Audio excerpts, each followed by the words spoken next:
Guys, let's watch this video together. And that was his call to make. Are they Basically, misbehaviors? he basically cut them off because they sided with our mother during their divorce. Okay, so they're team mom, you were team dad, and he goes, hey, I'm going to leave it all to my son who's been loyal to me. Yes. Okay. And now they're resentful because they feel like they deserve a portion of this money. It seems like it, yes. Unique cases or when they were going to college or grad, they came to both my father and I for money. My father, I know I was there, my father refused to pay for them, and that's why they have the debt to begin with. So it's been transactional, this entire relationship. But can I ask, because here, where I'm sitting, and you've given us, thank you for sharing what you've shared so far. What I'm trying to weigh, and George, I don't know how you're looking at this either, but I'm trying to weigh if this was a decision that was made out of dysfunction, which is, I'm forcing you to choose sides, and you guys are children, so you're choosing whatever, I don't know, the parent you like the most that day, you know, that sort of thing. And is this your father, you know, having a kind of just, an immature moment, right?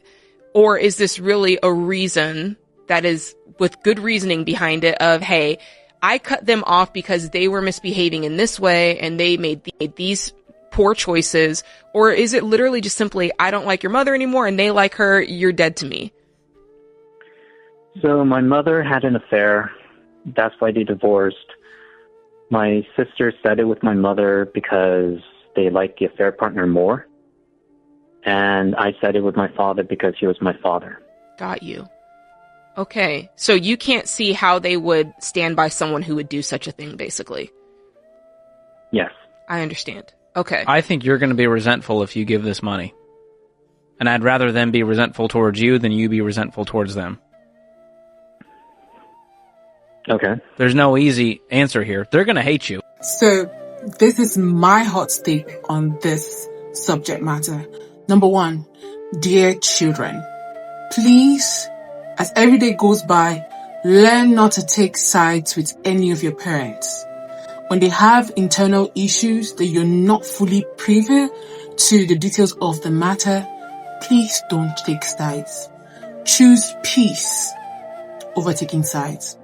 Number two, no matter the situation, if your parents decide to separate or go the different ways, it's mandated upon you to honor them, especially if what happened between them had nothing to do with you.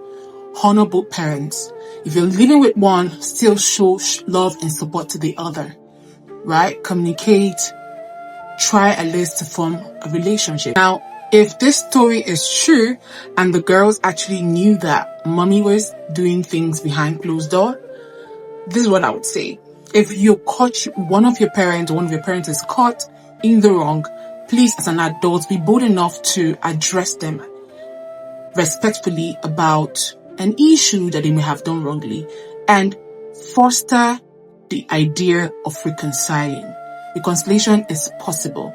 However, if the other partner that was offended does not want to reconcile, please convince your parents to be cordial, because that cordial relationship is important for you and the rest of your siblings. I feel like it's totally upsetting and weird that the girls actually knew that their mother was, playing hanky-panky and they stuck with her because they preferred her partner. Why didn't you advise your mom to leave the marriage and go for the person she wanted if you guys thought your dad was not doing well?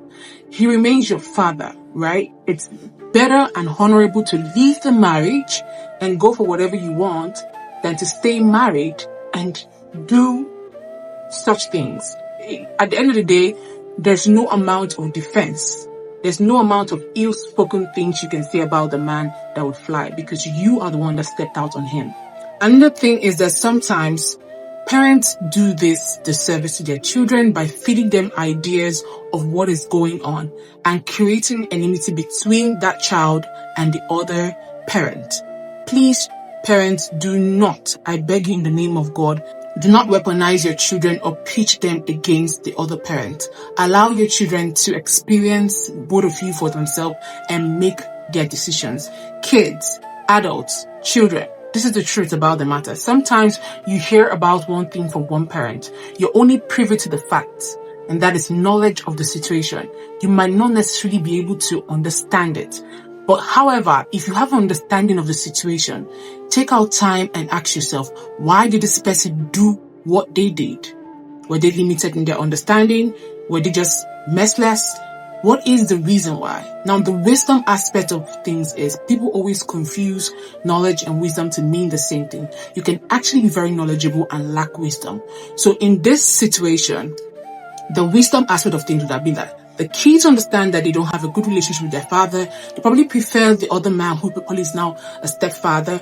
But the wise thing to do is have a comprehension, have an understanding of where your father is, knowing fully well that he's still very much catering to your needs, paying your school fees, catering to that of your brother, and you want to have a good relationship with your brother. The right thing to do is keep the relationship open. The wise thing to do is communicate with your father.